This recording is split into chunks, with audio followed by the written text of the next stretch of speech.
central bank buying has been the main supporter of the gold price over the last 12 months, really, since last October. If you look at ETFs, for example, gold ETFs, they've had outflows other than a couple of months at the beginning of this year.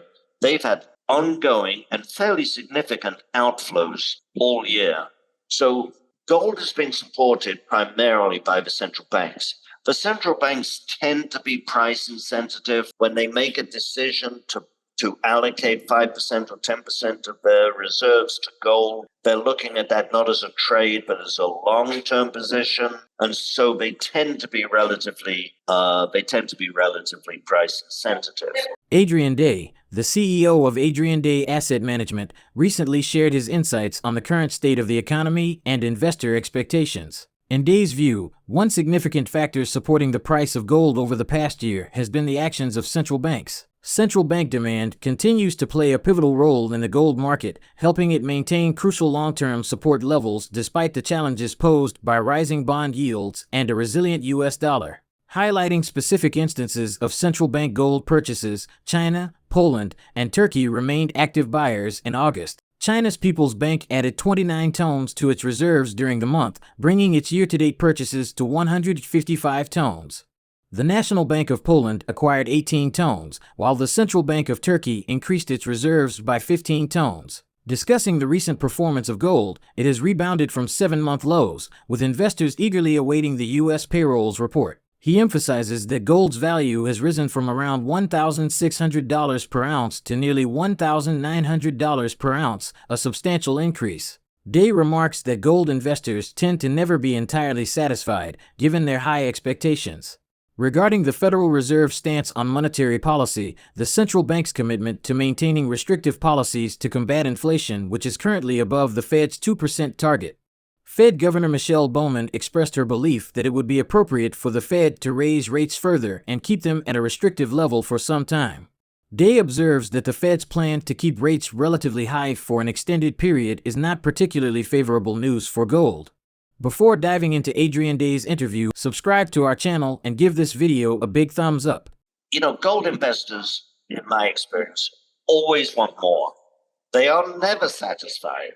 They're never satisfied. Look, a year ago, gold was just barely over 1,600. A year ago, today, 1,620.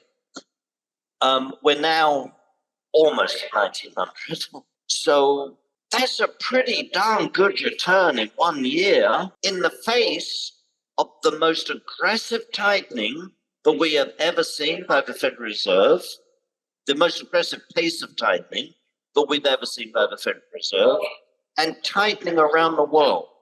And not just tightening that has taken place, but the prospects for future tightening remain in the US and around the world.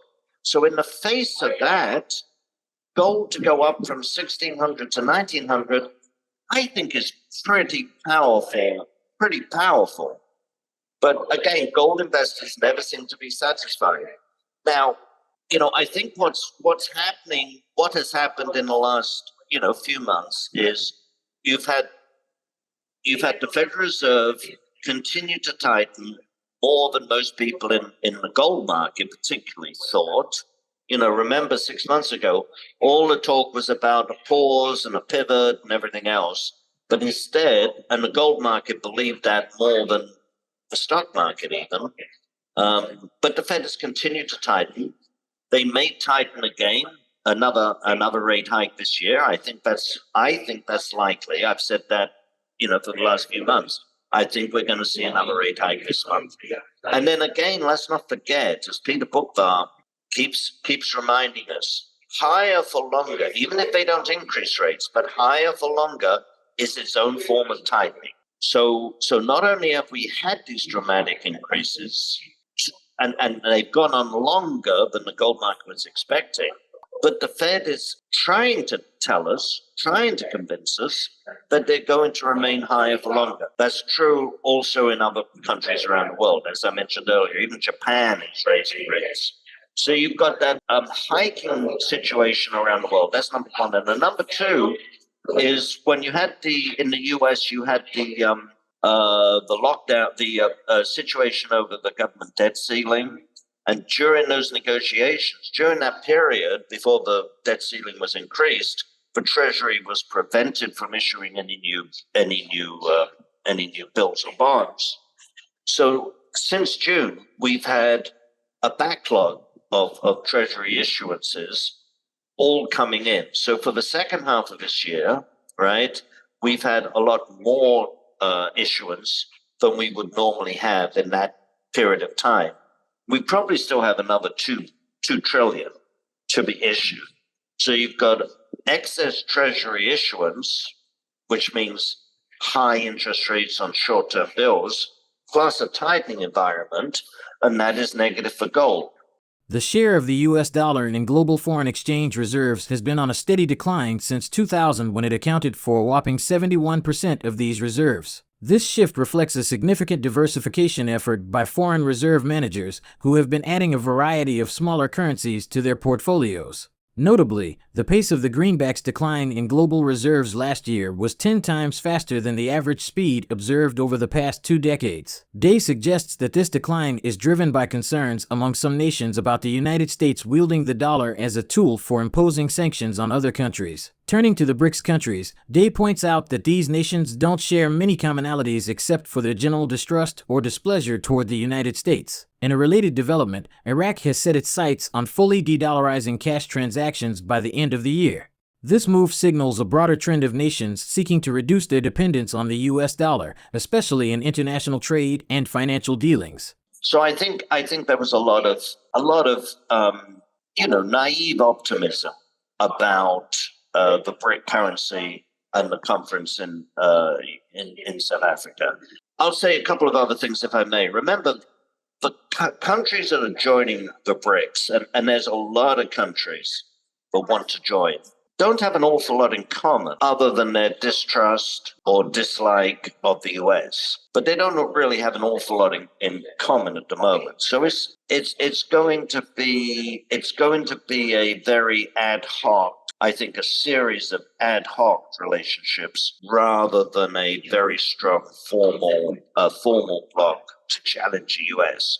The other thing that's important to realize is when we talk about the dollar, we must differentiate between the dollar as a primary trading currency and the dollar as a primary reserve currency.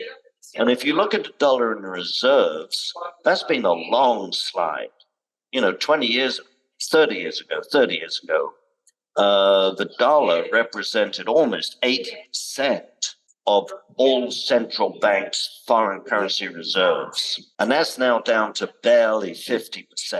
That is a huge decline in something that typically moves very, very slowly.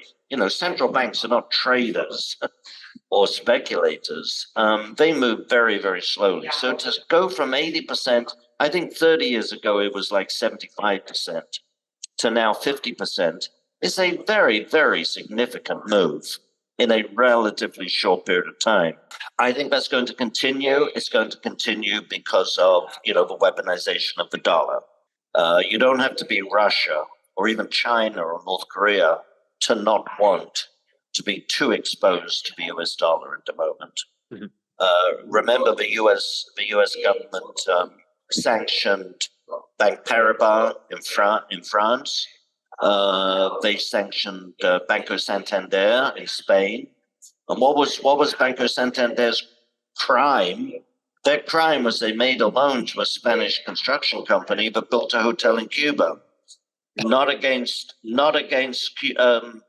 Spanish law, not against EU law, and yet the US, because they had the power to do it, because the money went through the SWIFT system, thought it was their right to sanction a foreign government, a foreign country, a foreign bank, doing something perfectly legal under their own laws. So anyway, that's one side. The trading side, I think we're going to start, well, we already are. We're seeing a series of ad hoc things, most of them relatively small at the moment,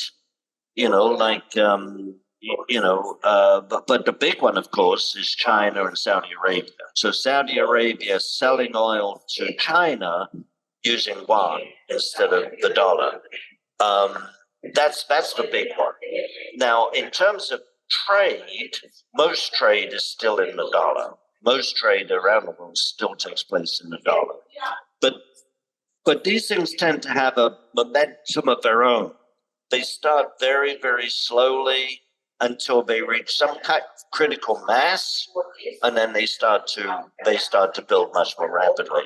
So I think that's where we are at the moment. You know, at the moment, most trade still takes place in the dollar.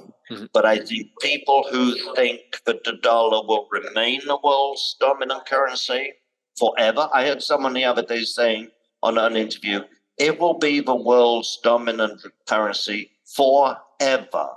Now, they probably misspoke, but that is a ludicrous thing to say. Ludicrous thing to say. This evolving landscape of the global economy emphasizes the significance of central bank actions, the intricate relationship between gold and monetary policy, and the changing role of the US dollar on the world stage. What strategies do you think investors and nations should consider to effectively navigate the changing landscape and safeguard their financial interests? Share your thoughts in the comment section. If the video resonates with you, join our community by subscribing to our channel and enabling notifications with the bell icon. Thank you for being a part of our community.